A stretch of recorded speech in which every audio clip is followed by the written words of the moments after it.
Hello there, Rax kindergartners. I am Miss Phelps for any of you who don't know me, but by now you probably know me. We have been learning about community helpers. Before we get started with our lesson today, although I bet you can guess what our lesson is going to be about. But can you whisper to someone around you, or if there's no one around you, whisper to me about what a community helper is?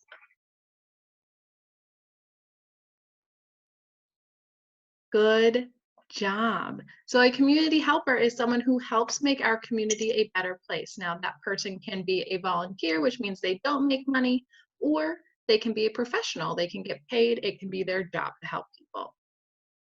Today, we're going to be learning about firefighters and how they are community helpers. Now, firefighters, depending on where they are, they can be a volunteer firefighter.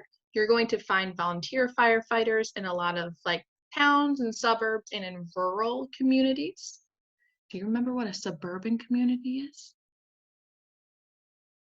Do you remember what a rural community is? So remember, suburbs are going to be the towns around a city. It's going to be like Webster, Pittsburgh, Greece.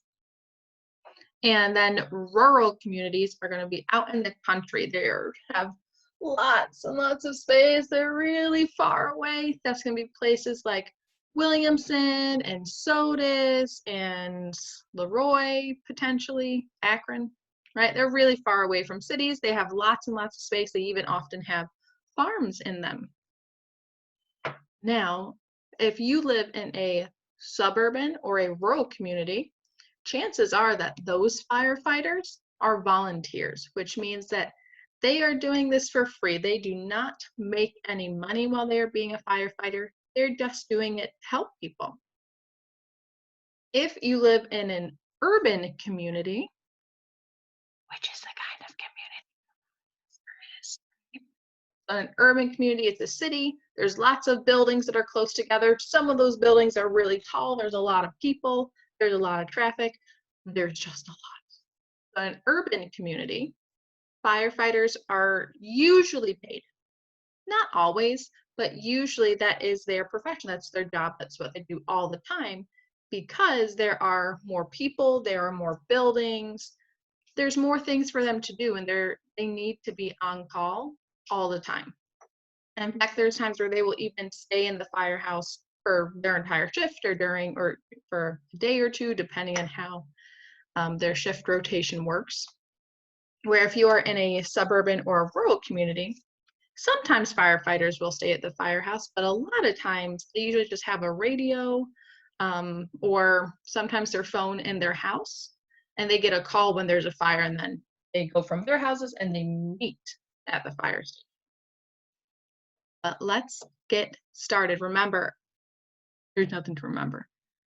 But I will tell you that our essential question for today is, what makes a firefighter a community helper? And that's a question that you will send a video of you answering on Class Dojo. What makes a firefighter a community helper? And you need to list at least 2 things. Let's get started.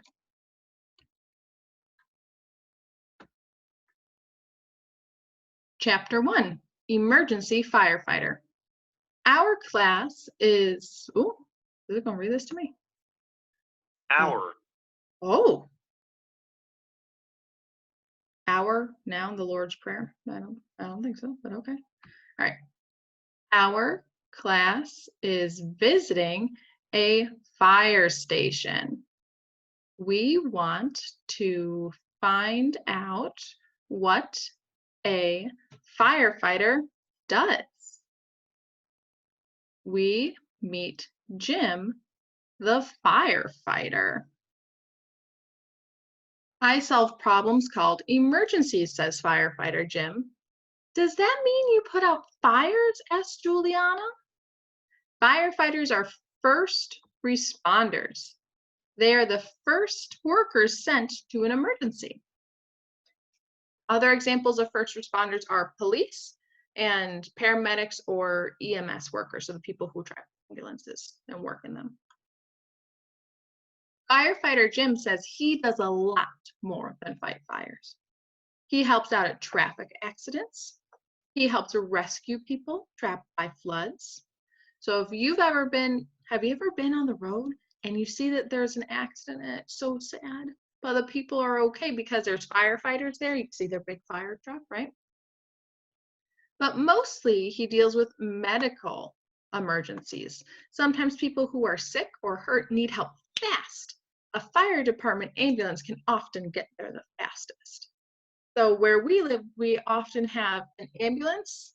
It's usually in a firehouse, so it's usually in the same place that our firefighters are in.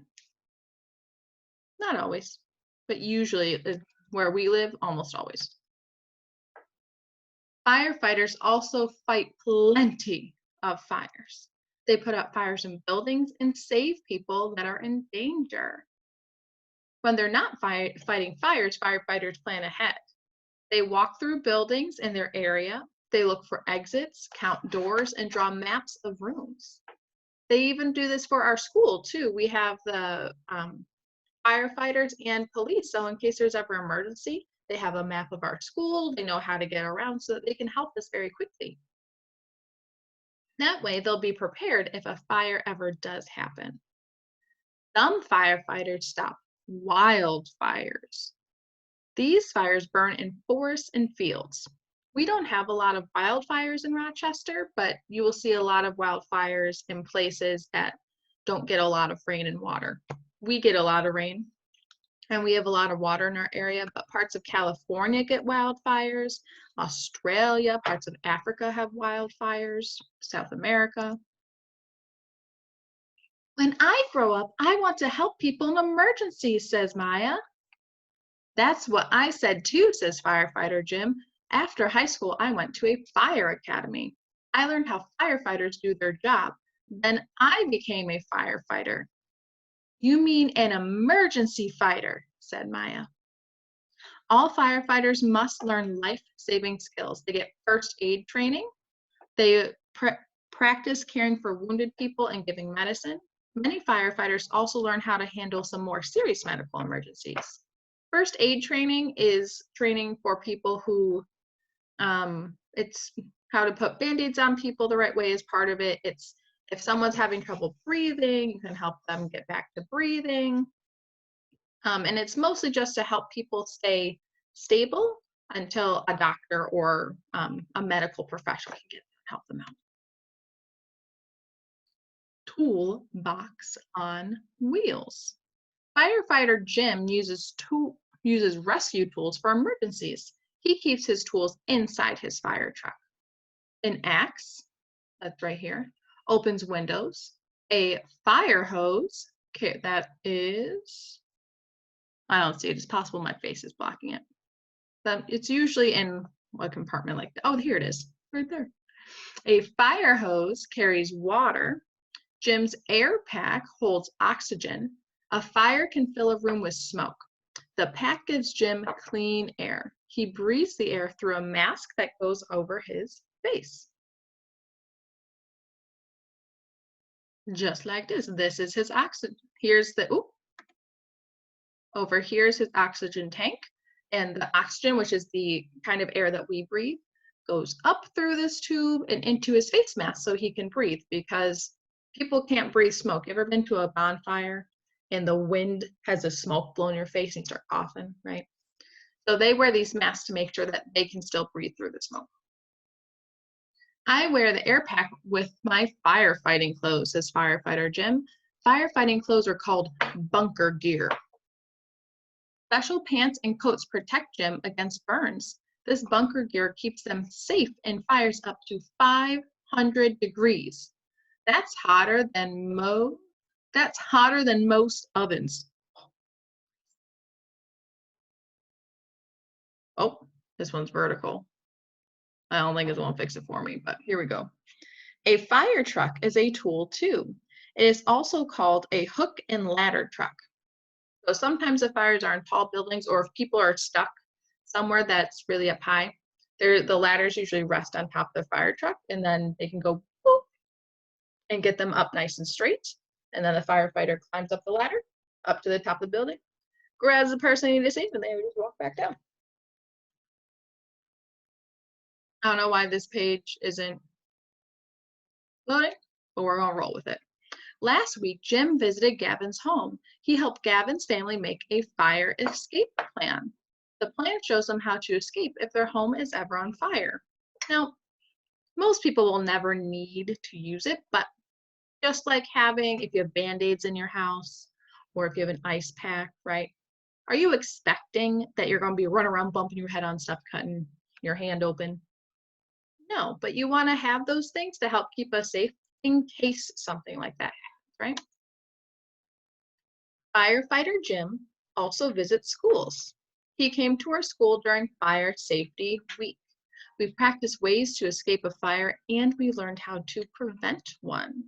Prevent means to stop from happening. Firefighter Jim gives us a hand with fire safety.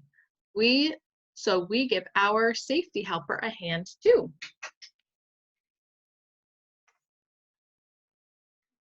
And here is a whole bunch of important words. You're welcome to pause. I'll move my face, hopefully. Sometimes it doesn't let me. So you can see all these words if you want to know what they say.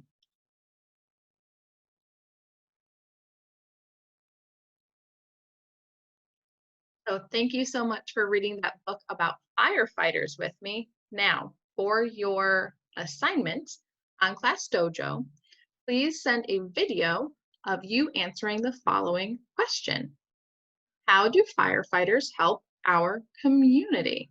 And I need you to list at least 2 ways that they help our community. Have a wonderful rest of your day, and I will see you in the next video.